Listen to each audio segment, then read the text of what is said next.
हाँ जी बेटा, सुनो ध्यान से। आज का बेटा हमारा टॉपिक है टीडीएस प्रोसीजर। हाँ जी बेटा, टीडीएस प्रोसीजर के बेटा 5-6 स्टेप्स हैं, देख लो। सबसे पहला स्टेप। हाँ जी बेटा, सबसे पहला स्टेप बेटा क्या लिखा हुआ है? सबसे पहला स्टेप है बेटा ऑब्टेन 10। 10 की बेटा फुल फॉर्म होती है tax deduction and collection account number. सबसे पहले बेटा डिडक्टर को बेटा जिसने टीडीएस काटना है बेटा, उसके लिए एक नंबर लेना जरूरी है जिसको 10 नंबर बोलते हैं। कोई भी डिडक्टर बिना 10 नंबर लिए बेटा टीडीएस नहीं काट सकता, ये ध्यान रखना। तो 10 नंबर बेटा लेना कंपलसरी है। जिस तरह से आपको आईटीआर भरने के लिए पैन नंबर लेना जरूरी है, टीडीएस टीडीएस काटने के लिए और टीडीएस की रिटर्न फाइल करने के लिए 10 नंबर बेटा लेना जरूरी है। हाँ जी बेटा, सबसे पहला स्टेप हो गया ऑब्टेन 10। दूसरा स्टेप बेटा क्या है? Deduct the TDS at applicable rate. हाँ जी बेटा, deduct the TDS at applicable rate on specified income. हाँ जी बेटा, जो आपकी इनकम स्पेसिफाइड इनकम, कल मैंने बताया था कि टीडीएस बेटा जो है वो सभी इनकम्स पे नहीं कटता, वो कुछ एक स्पेसिफाइड इनकम्स पे बेटा टीडीएस कटता है। तो जिस भी इनकम पे बेटा टीडीएस काटना है और जो भी बेटा उसका रेट है, उस रेट से बेटा टीडीएस कट जाएगा। Next step, deposit the TDS to government treasury. हाँ जी बेटा, उसके बाद जो टीडीएस बेटा काटा गया है उसको बेटा सरकारी खजाने में जमा करवाया जाएगा बाय द ड्यू डेट। हाँ जी बेटा, जो भी ड्यू डेट है। हाँ जी बेटा, बाय द ड्यू डेट, अभी मैं आगे बताऊंगा ड्यू डेट कौन कौन सी होती है। हाँ जी बेटा, टीडीएस को काटने के बाद उसको सरकारी खजाने में जमा करवाने की बेटा एक डेट होती है, उस ड्यू डेट तक बेटा आपको हर हाल में वो पैसा डिपॉजिट करवाना पड़ेगा। यदि वो पैसा बेटा आप डिपॉजिट नहीं करवाते हैं तो उस केस में बेटा आपको इंटरेस्ट पे करना पड़ेगा। नेक्स्ट है बेटा क्या है? Filing the periodic TDS statement. हाँ जी बेटा, उसके बाद बेटा आपको क्या करना पड़ेगा? डिडक्टर को बेटा एक रिटर्न फाइल करनी पड़ेगी इनकम टैक्स डिपार्टमेंट के अंदर। बेटा डिडक्टर को एक रिटर्न फाइल करनी होती है। तो उस रिटर्न को बेटा हम क्या बोलते हैं? TDS return. टीडीएस रिटर्न का दूसरा नाम है टीडीएस स्टेटमेंट भी बेटा बोल देते हैं। इस रिटर्न को फाइल करने की भी बेटा एक स्पेसिफाइड ड्यू डेट है, उस डेट तक ही बेटा आपको वो रिटर्न इनकम टैक्स डिपार्टमेंट में फाइल करनी होती है।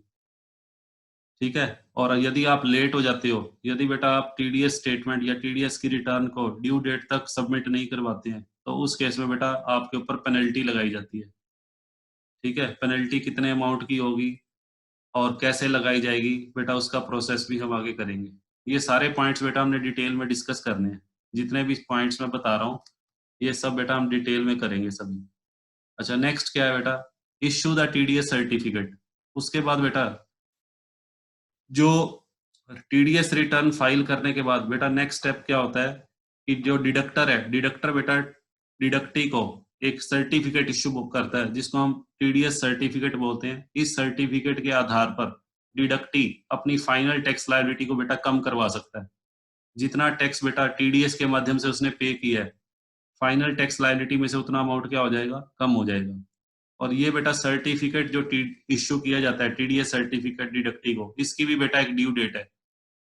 उस डेट तक हर हाल में टीडीएस का सर्टिफिकेट डिडक्टी को इश्यू हो जाना चाहिए। यदि उस डेट तक बेटा ये सर्टिफिकेट इश्यू नहीं किया गया, अगेन डिडक्टर के ऊपर बेटा फिर से पेनल्टी लगाई जा सकती है। तो बेटा ये हमारे 5 स्टेप्स हैं बेसिकली। सबसे पहला स्टेप मैं रिपीट कर रहा हूँ। सबसे पहला स्टेप क्या है? Obtain 10 number. सबसे पहले 10 नंबर लेना होता है, tax deduction and collection account number. दूसरे नंबर पे बेटा क्या है? Deduct TDS at applicable rate. Applicable rate बेटा आपको बताए हुए हैं 1% to 10% नॉर्मल रेंज, और in case of some exceptional cases 30% भी बेटा हो सकता है। ठीक है, वो आगे हम करेंगे डिटेल में। सभी पॉइंट्स की बेटा हमने डिटेल करनी है, ये 6 पॉइंट्स की डिटेल करनी है अभी। नेक्स्ट स्टेप क्या है? Deposit TDS. उसके बाद बेटा टीडीएस को सरकारी खजाने में जमा करवाना है। उसके बाद बेटा टीडीएस की रिटर्न फाइल करनी है। रिटर्न फाइल करने के बाद बेटा टीडीएस का सर्टिफिकेट इश्यू करना है डिडक्टी को। ठीक है, तो वन बाय वन बेटा आज हमने सारे पॉइंट करने हैं। आज मैं सिर्फ आपको फर्स्ट पॉइंट करवाऊंगा अभी। आज की क्लास में ज़्यादा देर नहीं लूंगा, साइड में ये कंस्ट्रक्शन चल रही है, तो मैं सिर्फ आपको फर्स्ट पॉइंट करवाऊंगा आज ऑब्टेन 10 के बारे में। हाँ जी बेटा, 10 बेटा क्या होता है, सुनो ध्यान से। हाँ जी बेटा, देखो अभी अभी मैंने बताया कि कोई भी बेटा डिडक्टर हो जिसने टीडीएस काटना है बेटा, उसके लिए 10 नंबर लेना कंपलसरी है। 10 नंबर बेटा एक 10 डिजिट, 10 डिजिट का बेटा अल्फा न्यूमेरिक नंबर है। 10 डिजिट्स का बेटा alpha numeric number. Alpha numeric बेटा क्यों बोलते हैं? अल्फा न्यूमेरिक बेटा इसलिए बोलते हैं, इसके अंदर बेटा कुछ तो अल्फाबेट्स होंगे और कुछ बेटा न्यूमेरिकल डिजिट्स होंगे, इसीलिए इसको अल्फा न्यूमेरिक बोल देते हैं। ठीक है, तो 10 number is a 10 character alpha numeric या 10 digit alpha numeric number, short for, इसका बेटा नाम क्या है, फुल नेम बेटा इसका क्या है, tax deduction and collection account number. Every assessee liable to deduct TDS, कोई भी बेटा करदाता जो बेटा टीडीएस काटने के लिए रिस्पॉन्सिबल है, उसको बेटा 10 नंबर के लिए अप्लाई करना जरूरी है। 10 नंबर बेटा लेना उसके लिए जरूरी है। और 10 नंबर लेने के बाद उसको कहाँ कहाँ पर लिखा जाता है, कोट का मतलब होता है उसको कहाँ कहाँ मेंशन किया जाता है।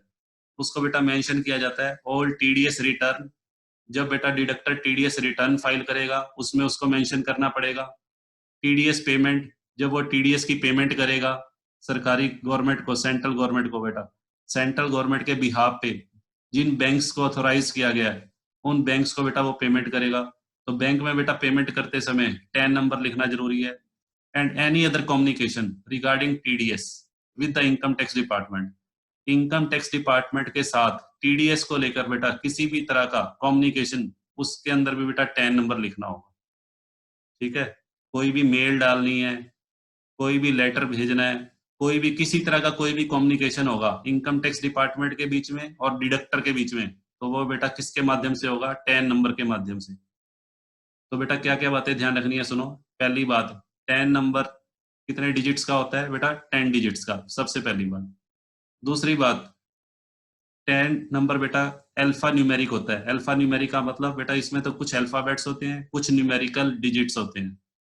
ठीक है, अच्छा ये बेटा लेना कंपलसरी किसके लिए है, हर एक डिडक्टर के लिए बेटा, जो भी डिडक्टर टीडीएस काटना चाहता है सभी के लिए 10 नंबर लेना मैंडेटरी है। और इसका फायदा क्या होता है, 10 नंबर लेने के बाद उसको मेंशन कहाँ कहाँ पर करना जरूरी है, टीडीएस रिटर्न के अंदर बेटा टीडीएस की पेमेंट करते हुए जो चालान भरते हैं, चालान फॉर्म, उसके अंदर बेटा मेंशन करना जरूरी है। और इनकम टैक्स डिपार्टमेंट के साथ बेटा किसी भी तरह का कोई भी कम्युनिकेशन किससे संबंधित, टीडीएस से संबंधित, उसमें बेटा 10 नंबर लिखा जाना जरूरी है। ठीक है, अच्छा नीचे नेक्स्ट पैराग्राफ पढ़ते हैं बेटा। ऑल द असेसी, जितने भी बेटा करदाता हैं जिनके लिए टीडीएस काटना बेटा मैंडेटरी है। ठीक है, अगर वो बेटा ऐसा नहीं करते हैं, जो जो मैंने ऊपर बातें बताई, जहां जहां पर 10 नंबर को मेंशन करना जरूरी है और डिडक्टर बेटा उसको मेंशन नहीं करता है, तो उस केस में बेटा इनकम टैक्स डिपार्टमेंट की तरफ से हैवी पेनल्टी का प्रोविजन है। 10,000 रुपए की बेटा पेनल्टी लगाई गई है, किसके ऊपर, डिडक्टर के ऊपर। अगर बेटा 10 नंबर के लिए अप्लाई नहीं करते हो आप, या 10 नंबर आपने ले तो लिया, लेने के बाद उसको मेंशन नहीं किया, 10 नंबर बेटा आपने ले लिया, लेने के बाद उसको मेंशन नहीं किया, किसमें, टीडीएस रिटर्न में या चालान के अंदर, तो 10,000 रुपए की बेटा पेनल्टी है। या यह कहीं पर आपने 10 नंबर मेंशन कर दिया और रॉन्ग मेंशन कर दिया, अपना 10 नंबर, अपना 10 नंबर डालने की बजाय किसी और का 10 नंबर डाल दिया, उस केस में भी बेटा पेनल्टी लग जाएगी। ठीक है, अच्छा आगे क्या कहता है, TDS return and payment would not be received by bank if 10 number is not coated. हाँ जी बेटा, यदि बेटा आपने अपना 10 नंबर नहीं लिखा है तो बैंक बैंक जिसको इनकम टैक्स डिपार्टमेंट ने अथोराइज किया है टीडीएस रिटर्न लेने के लिए और टीडीएस की पेमेंट लेने के लिए, वो बेटा उसको एक्सेप्ट ही नहीं करेगा, उसको बेटा एक्सेप्ट ही नहीं किया जाएगा। बैंक मना कर देगा, बैंक मना कर देगा टीडीएस रिटर्न लेने से, और बैंक मना कर देगा बेटा पेमेंट लेने से, क्योंकि उसके अंदर आपने 10 नंबर मेंशन नहीं किया होगा। ठीक है, हाँ जी बेटा, क्लियर है यहाँ तक? हाँ जी बेटा बताओ यहाँ तक। Yes sir. हाँ जी बेटा, चलो आगे चलते हैं। हाँ जी बेटा, ये तो हो गया 10 नंबर के बारे में।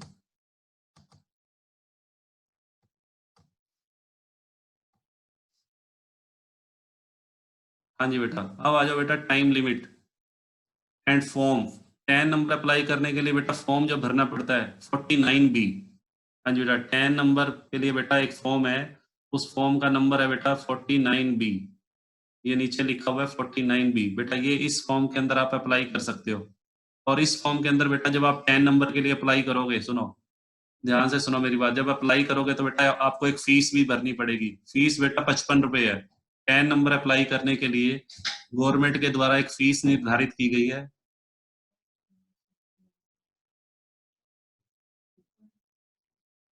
हाँ जी, 10 नंबर अप्लाई करने के लिए एक फीस रखी गई है बेटा। वो फीस कितने रुपए है? 55 रुपए। और 18% बेटा जीएसटी। 55 रुपए तो फीस है अप्लाई करने की, नोट कर लेना, इस पे लिखा नहीं हुआ। 55 रुपए फीस है बेटा, और 18% बेटा जीएसटी है। तो 18% जीएसटी को अगर आप उसमें ऐड कर दोगे 55 रुपए में, तो 65 रुपीज बेटा बनेगा। और ये कब अप्लाई करना होता है, उसकी टाइम। हाँ जी बेटा, टाइम लिमिट बेटा देखो कितनी है। टाइम लिमिट बेटा लिखी हुई है।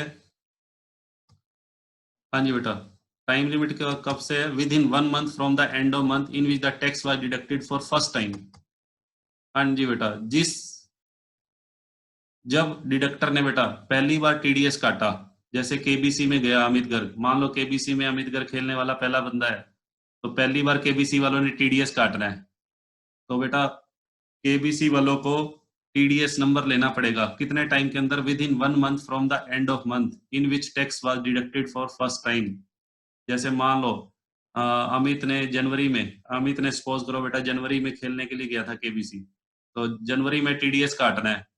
तो जिस महीने बेटा टीडीएस काटना है उसके एंड से, यानी कि जनवरी के एंड से लेकर और 1 महीने के अंदर अंदर, 1 महीना बेटा बनेगा 28 फरवरी तक। जनवरी के एंड से 1 महीना के एंड तक 28 फरवरी तक हर हाल में पैन नंबर के लिए बेटा अप्लाई करना पड़ेगा। ठीक है, तो ये बेटा ध्यान रखना है। फॉर्म नंबर 3 बातें ध्यान रखनी है। फॉर्म नंबर 49B, दूसरी टाइम लिमिट, कितने टाइम लिमिट में अप्लाई करना होता है, और तीसरी बात फीस क्या है बेटा? फीस है 55 रुपए और प्लस 18% बेटा जीएसटी। ठीक है, क्लियर है? हाँ जी बेटा, बताओ यहाँ तक। हाँ जी बेटा, आगे बढ़ते हैं। हाँ जी बेटा, आगे बढ़ते हैं थोड़ा सा और।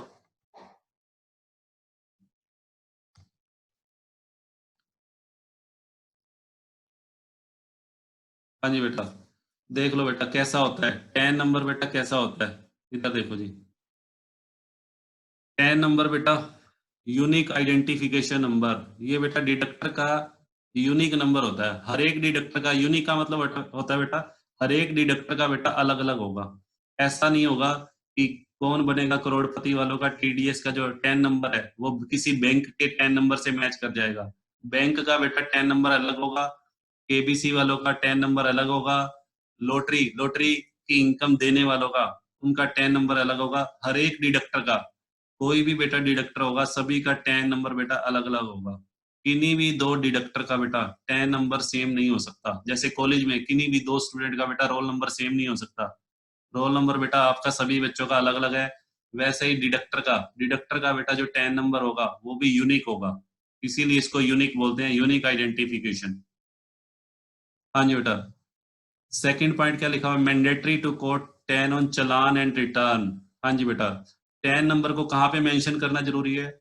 चलान के अंदर। चलान बेटा क्या है? चलान क्या होता है? टीडीएस काटने के बाद बेटा उसको बैंक में जमा करवाना होता है। तो बैंक में जमा करवाने के लिए बेटा एक चलान फॉर्म भरना पड़ता है। तो चलान फॉर्म के अंदर भी 10 नंबर मेंशन करना जरूरी है।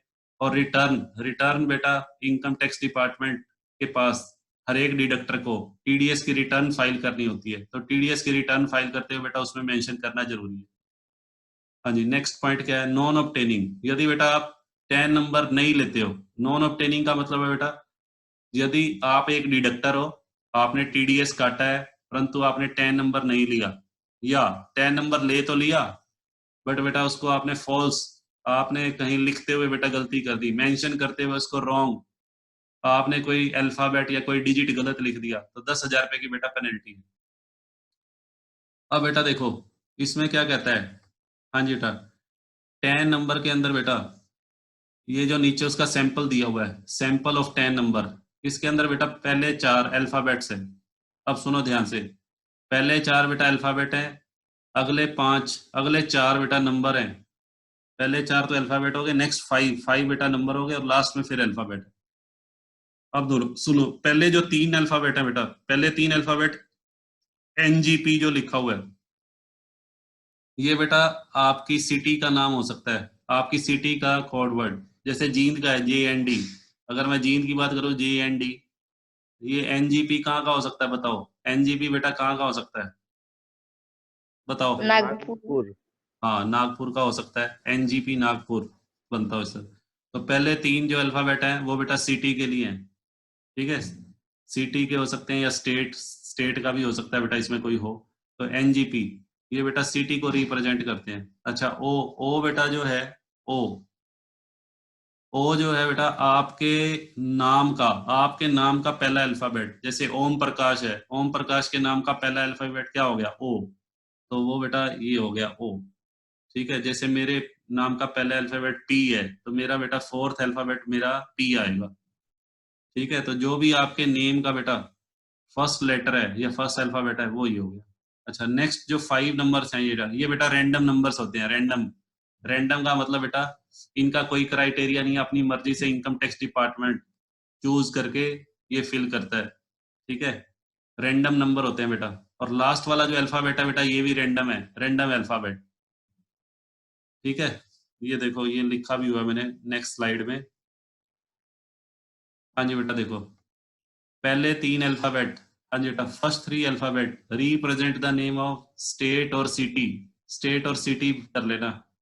हाँ जी बेटा पहले 3 अल्फाबेट जो होते हैं वो नेम ऑफ स्टेट और city. Fourth alphabet represent the first letter of the name of applicant, deductor का जो बेटा पहला नाम होगा, टैक्स डिडक्टर का जो पहला नाम होगा बेटा वो होगा। अच्छा 5 रैंडम नंबर, उसके बाद बेटा ये जो रैंडम नंबर है 02911 ये बेटा रैंडम नंबर है। और बेटा जो जी है, जी, ये जो है 1 रैंडम अल्फाबेट, ये बेटा कोई भी हो सकता है, ए से लेकर जेड तक बेटा कोई भी हो सकता है, ठीक है? तो ये भी बेटा पेपर में मेंशन कर देना। हाँ जी बेटा, चलें आगे, बताओ अभी तक बेटा हमने क्या क्या किया? 10 नंबर क्या होता है, उसको अप्लाई करने के लिए कौन सा फॉर्म भरना पड़ता है, उसकी बेटा फीस क्या है और टाइम लिमिट क्या है। अगर आप उसको प्रॉपर टाइम के अंदर बेटा 10 नंबर नहीं लेते हो या रॉन्ग मेंशन करते हो तो कितने रुपए की पेनल्टी है बेटा? 10,000 रुपए की। ये सारी बातें ध्यान रखनी है। और बेटा एक सैंपल, ठीक है? 5-6 बातें ही बताई अभी। हाँ जी बेटा 10 नंबर किसको लेना होता है, हाँ जी बेटा उसको कैसे लेना होता है, कौन सा फॉर्म भरना पड़ता है, उसको कहाँ पे मेंशन करना पड़ता है, उसके लिए फीस कितनी भरनी पड़ती है, पेनल्टी कितने रुपए की लगेगी, और उसका बेटा सैंपल। ये 5-6 बातें हैं बेटा। ये 10 नंबर पेपर में शॉर्ट नोट आ सकता है इसके ऊपर, पेपर में बेटा शॉर्ट नोट आ सकता है 10 नंबर क्या होता है।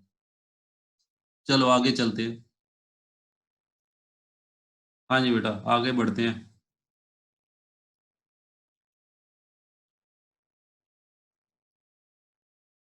हाँ जी बेटा उसके बाद आ जाओ बेटा, ये है पैन।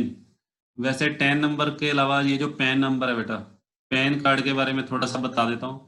पैन कार्ड भी बेटा आपको पता है, आपको पिछले सेमेस्टर में मैंने पढ़ाया था क्लास में पैन। तो पैन नंबर भी बेटा कितने डिजिट्स का होता है? ये भी बेटा 10 डिजिट्स होते हैं। इसके अंदर भी बेटा अल्फा न्यूमेरिक, कुछ अल्फाबेट्स होंगे, कुछ बेटा न्यूमेरिकल डिजिट्स होंगे। इसके अंदर बेटा देखो, पहले 5 बेटा क्या है? पैन कार्ड की बात कर रहा हूँ, परमानेंट अकाउंट नंबर जो ITR भरने के लिए बेटा होता है।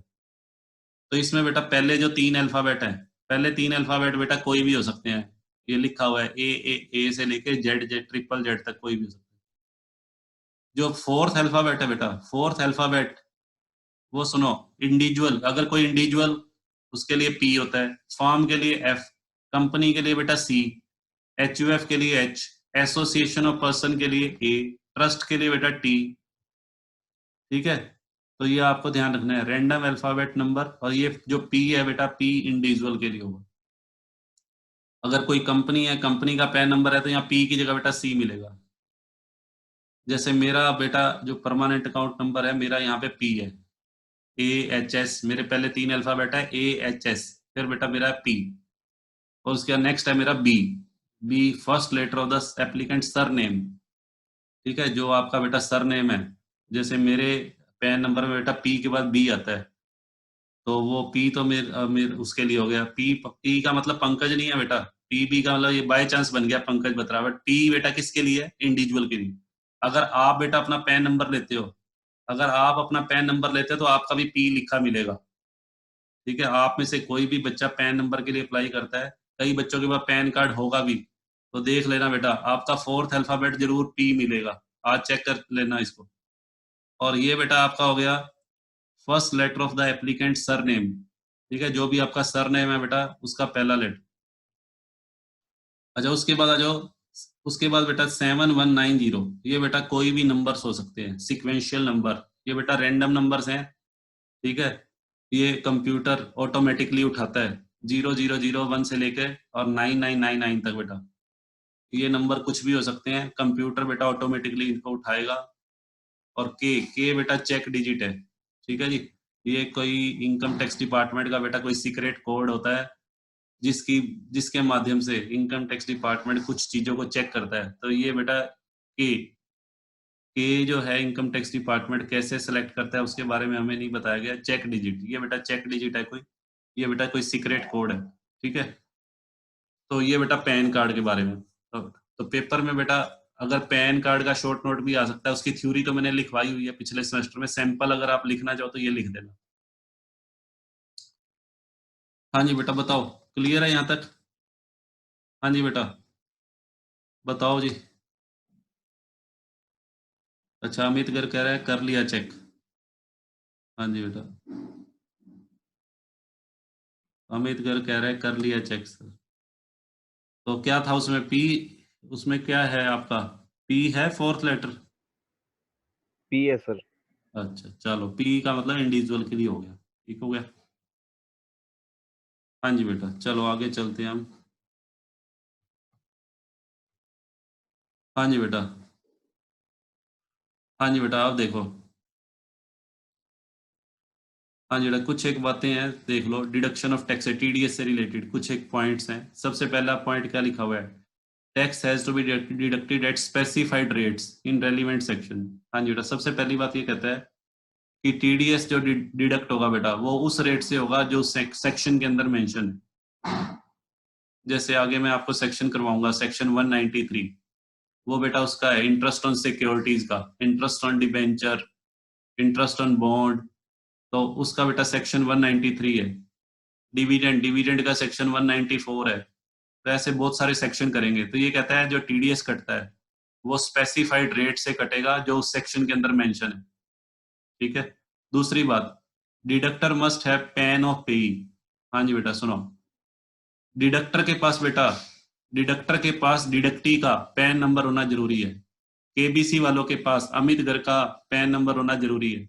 अगर केबीसी वाले टीडीएस काटना चाहते हैं किसकी इनकम में से? अमित की इनकम में से, तो अमित का बेटा पैन नंबर केबीसी के पास होना चाहिए, तभी बेटा केबीसी जो है टीडीएस काट सकता है, अदरवाइज नहीं।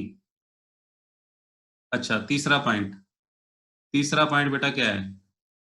हाँ जी बेटा, यदि यदि अमित केबीसी के पास, हाँ जी बेटा, यदि अमित केबीसी के पास पैन नंबर सबमिट नहीं करवाता है, अपना पैन नंबर नहीं देता है, तो उस केस में बेटा सुनो जी, उस केस में टीडीएस का रेट, हायर रेट 20% एप्लीकेबल होता है। उस केस में रूल ये है, जो जो रेट टीडीएस का लगना चाहिए और 20% विच एवरेज हायर, जैसे केबीसी वाले इनकम पे बेटा टीडीएस कटता है 30%, और यदि कोई व्यक्ति पैन पैन सबमिट नहीं करवाता है, permanent account number submit submit नहीं करवाता है, तो 20%, विच एवरेज हायर, दोनों को कंपेयर कर लो। तो अमित के केस में बताओ कितना टीडीएस कटेगा? अमित की जो इनकम है टीवी गेम शो की, उस पर 30% वैसे ही होता है, और पैन फर्निश ना करने पे बेटा 20% है, तो विच एवरेज हायर क्या बनेगा बताओ? हाँ जी बेटा, पैन सबमिट ना करवाने पे विच एवरेज हायर बेटा कौन सा रेट बनेगा बताओ जरा? 30% हाँ 30%। हाँ जी बेटा 30% जो है फिर टीडीएस लग जाएगा। अगर मान लो सपोज करो बेटा मेरी बैंक में एफडी है, हाँ जी बेटा बैंक में बेटा मैंने एफडी करवाई हुई है, सुनो बेटा ध्यान से, मैंने बैंक में एफडी करवाई हुई है। ठीक है, और बैंक को के पास, बैंक के पास बेटा मेरा पैन नंबर नहीं है, बैंक में मैंने एफडी तो करवा रखी है और बैंक को मैंने बेटा अपना पैन नंबर नहीं दिया हुआ, तो बताओ एफडी के केस में वैसे टीडीएस कितना कटता है? 10%। एफडी के केस में बेटा 10% लगता है। तो अगर बैंक के पास बेटा मेरा परमानेंट अकाउंट नंबर नहीं है, तो बैंक को क्या अथॉरिटी है? बैंक बेटा किस रेट से टीडीएस काटेगा फिर? 20%। 20%। हाँ, ये ध्यान रखना। 20% बेटा किसकी गलती से लगता है? असेसी की गलती की वजह से। यदि करदाता ने बेटा पैन नंबर टाइम पे सबमिट ना करवाया हो, किसके पास? डिडक्टर के पास, तो उस केस में बेटा विच एवरेज हायर लग जाएगा। जो जो टीडीएस का नॉर्मल रेट है और बेटा 20%, दोनों में जो भी रेट हायर होगा उस हायर रेट से टीडीएस कट जाएगा। हाँ जी बेटा, नेक्स्ट पॉइंट क्या है? फोर्थ, नॉन डिडक्शन और लोअर डिडक्शन अंडर सेक्शन 197 है। हाँ जी बेटा, सुनो ध्यान से। मान लो बेटा मैं एक असेसी हूं, मैं करदाता हूं, और मैं ये चाहता हूं कि मेरी इनकम पे टीडीएस ना कटे, मैं ये चाहता हूं। ठीक है जी। कुछ करदाता बेटा ऐसे होते हैं जिनकी पूरे साल की जो टैक्सेबल इनकम है, टैक्सेबल इनकम भी बहुत थोड़ी होती है, जिनकी बेटा कर योग्य आय बहुत थोड़ी है। ठीक है जी। जिनकी कर योग्य आय बेटा बहुत कम होती है, तो वो बेटा एक फॉर्म भर के, इनकम टैक्स डिपार्टमेंट के पास एक फॉर्म भर के 15G और 15H बेटा ये फॉर्म है। इस फॉर्म के अंदर करदाता एक रिक्वेस्ट भेजता है कि मेरी इनकम पे टीडीएस ना काटा जाए। जैसे मान लो बेटा मैं एक सैलरीड एम्प्लॉई हूँ। ठीक है जी। तो एक सैलरीड एम्प्लॉई जिसकी इनकम बेटा बहुत कम है, जिसको लगता है कि मेरा साल का टैक्स इतने रुपए बनता ही नहीं है, ये टीडीएस क्यों काटा जा रहा है, तो वो बेटा फॉर्म नंबर 15G या 15H भर के, हाँ जी बेटा, फॉर्म नंबर 15G और 15H भर के बेटा गवर्नमेंट से ये रिक्वेस्ट कर सकता है कि मेरा टीडीएस ना काटा जाए, या ये रिक्वेस्ट कर सकता है टीडीएस तो काट लिया जाए बट कम रेट से, लोअर डिडक्शन। अब सपोज करो बेटा, एक मिनट मैं इसका एक एग्जांपल दे रहा हूँ, फॉर ध्यान से सुनना मेरा एग्जांपल। हाँ जी बेटा, ध्यान से सुनना। सपोज करो, हाँ जी बेटा, मेरी खुद की जो पर्सनल इनकम है वो ना के बराबर है। मेरी खुद की पर्सनल इनकम बेटा ना के बराबर है। ठीक है। और दूसरी तरफ से, या चलो ये ले लेते हैं हम, हाँ जी बेटा, छोटा सा एग्जांपल ले लेते हैं। मान लो बेटा मेरी इनकम 10,000 रुपये पर मंथ है, मैं कहीं पे नौकरी करता हूँ और बेटा मेरी इनकम 10,000 रुपये पर मंथ है, तो पूरे साल की इनकम बताओ मेरी कितनी बनी? पूरे साल की इनकम बताओ कितनी बनी? सर 1,20,000। हाँ, 1,20,000 मेरी इनकम होगी। ठीक है। अब सुनो ध्यान से, मेरे बेटा बैंक में एक एफडी पड़ी हुई है, मेरी बैंक के अंदर एक एफडी पड़ी हुई है। ठीक है, 5 लाख की एफडी है। 5 लाख की कोई एफडी है बैंक के अंदर, जो मेरे फादर मेरे नाम से बैंक के अंदर छोड़ के गए हैं। मेरे फादर मान लो जो है वो एक्सपायर हो चुके हैं, उनकी डेथ के बाद बेटा मेरे नाम में एक एफडी वो करवा के गए हैं। ठीक है। तो 5 लाख की एफडी है, सुनो ध्यान से। उस 5 लाख की एफडी पे साल में बेटा मेरे को ब्याज मिला, मान लेते हैं 10% या 12%, 12% चलो मान लेते हैं। 5 लाख का 12% बेटा कितना ब्याज मिला? 60,000। 60,000। अच्छा, अब बैंक क्या करेगा? बैंक तो उसके ऊपर टीडीएस काटेगा, क्योंकि 40,000 रुपए से ज्यादा ब्याज है। 40,000 रुपए से ज्यादा ब्याज हो तो बेटा टीडीएस कटेगा। बट अगर देखा जाए, बैंक वाले बेटा मेरे को 60,000 रुपए ब्याज दे रहे हैं, उधर से मेरी खुद की इनकम कितनी है? मैं 10,000 रुपए पे नौकरी करता हूँ, 1,20,000। 1,20,000 पे सैलरी की इनकम में अगर मैं वो 60,000 रुपए बैंक का ब्याज भी जोड़ दूं, तो क्या मेरी इनकम एग्जम्पशन लिमिट से कम है या ज्यादा है? बताओ। कम है सर, कम है। कम है सर। तो क्या बैंक को टीडीएस काटना चाहिए? No sir. नहीं काटना चाहिए, क्योंकि मेरी इनकम एग्जम्पशन लिमिट से कम बनती है। वह बैंक को क्या पता लगेगा मेरी अदर इनकम क्या कितनी है? वो मुझे खुद बताना पड़ेगा बेटा। बैंक को थोड़ी पता है कि मैं कितने रुपए और कमाता हूँ, बैंक को क्या पता कि एफडी के ब्याज के अलावा ये बंदा क्या क्या कमा रहा है। तो मेरे को बेटा एक फॉर्म भर के देना पड़ेगा, 15G और 15H फॉर्म भर के देना पड़ेगा बैंक को। और बेटा उसके अंदर मैं डिक्लेयर करूंगा कि मेरी पूरे साल की इनकम एग्जम्पशन लिमिट से कम बनती है, इसलिए मेरा टीडीएस ना काटा जाए। ठीक है जी। हालांकि ये अगर आप नहीं भी भरते बेटा, मान लो 15G और 15H फॉर्म नहीं भी भरते तो भी बेटा कुछ नहीं होता, बाद में रिफंड मिल जाता है। वैसे तो बाद में बेटा साल के एंड में बेटा रिफंड मिल जाता है, बट थोड़े दिनों के लिए तो आपका ये कह लो पैसा ब्लॉक हो गया ना। थोड़े दिनों तो जो पैसा आपकी जेब में रहना चाहिए था वो गवर्नमेंट की जेब में चला गया एक बार तो, हालांकि बाद में बेटा उसका रिफंड मिल जाएगा। ठीक है, तो कुछ करदाता असेसी बेटा 15G और 15H फॉर्म भर के गवर्नमेंट से बेटा इस बात की परमिशन ले लेते हैं कि हमारी इनकम पे टीडीएस ना काटा जाए। ठीक है, या टीडीएस तो काटा जाए बट वो कम होना चाहिए। हाँ जी बेटा, और देखो ऐसे ही बेटा एक फॉर्म नंबर 13 है, इसके बारे में मैं डिटेल में बताऊंगा आपको बाद में। वैसे आपके दोनों चीजें फॉर्म 15G 15H आपके सिलेबस का पार्ट है नहीं, बट फिर भी मैं आपको for the sake of your knowledge थोड़ा सा इन दोनों के बारे में बताऊंगा आगे। चलो जी, अब आ जाओ लास्ट पॉइंट बेटा क्या है, non deduction of TDS of any payment made to RBI, government, corporation by central act. हाँ जी बेटा सुनो ध्यान से, non deduction of TDS of any payment made to RBI, government, corporation by central act. इसका मतलब बेटा ये है, हाँ जी बेटा, यदि कोई पेमेंट आरबीआई को करनी है, हाँ जी बेटा, यदि कोई ऐसी पेमेंट है जो आरबीआई को करनी है, यानी कि डिडक्टी प्राप्त करने वाला आरबीआई है, या प्राप्त करने वाली बेटा कोई गवर्नमेंट इंस्टीट्यूशन है, या प्राप्त करने वाला बेटा कोई कॉरपोरेशन है, उस केस में टीडीएस नहीं काटा जाता। हाँ जी बेटा, यदि पेई प्राप्त करने वाला आरबीआई हो, या प्राप्त करने वाला बेटा कोई गवर्नमेंट कॉरपोरेशन हो, जैसे एलआईसी है। हाँ जी बेटा सुनो ध्यान से, एलआईसी है, मान लेते हैं एलआईसी के पास रिलायंस कंपनी के शेयर है, एलआईसी के पास बेटा रिलायंस कंपनी के शेयर है, डिबेंचर है, सॉरी, रिलायंस कंपनी का बेटा डिबेंचर है। तो रिलायंस कंपनी को ब्याज देना है एलआईसी को, रिलायंस कंपनी जब एलआईसी को ब्याज देगी तो बिना टीडीएस काटे देगी। रिलायंस कंपनी जब एलआईसी को ब्याज की पेमेंट करेगी तो टीडीएस नहीं काट सकती, क्योंकि जिसको ब्याज की पेमेंट की जा रही है बेटा वो एक गवर्नमेंट कॉरपोरेशन है।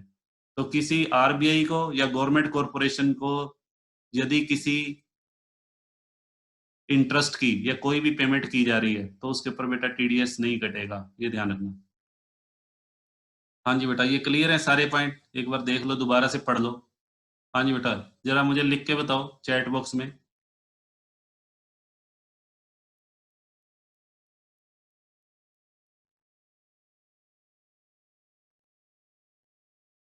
हाँ जी बेटा, आ गया, सभी का रिप्लाई आ रहा है।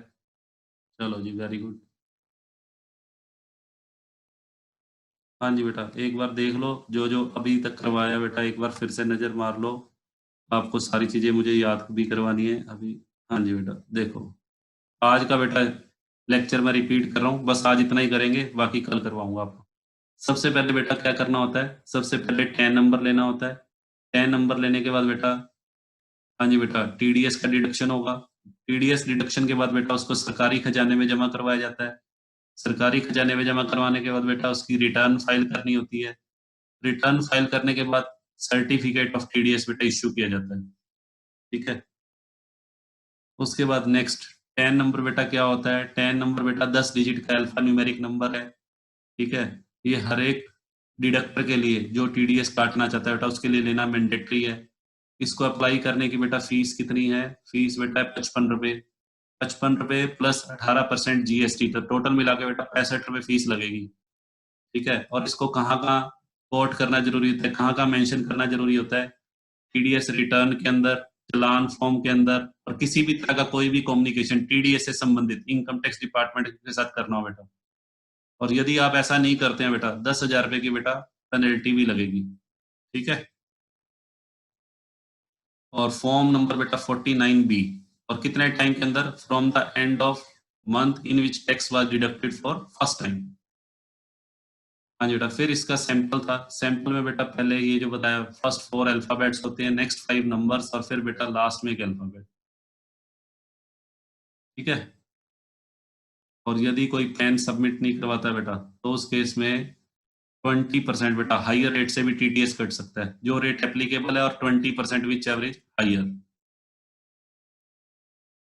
ठीक है बेटा,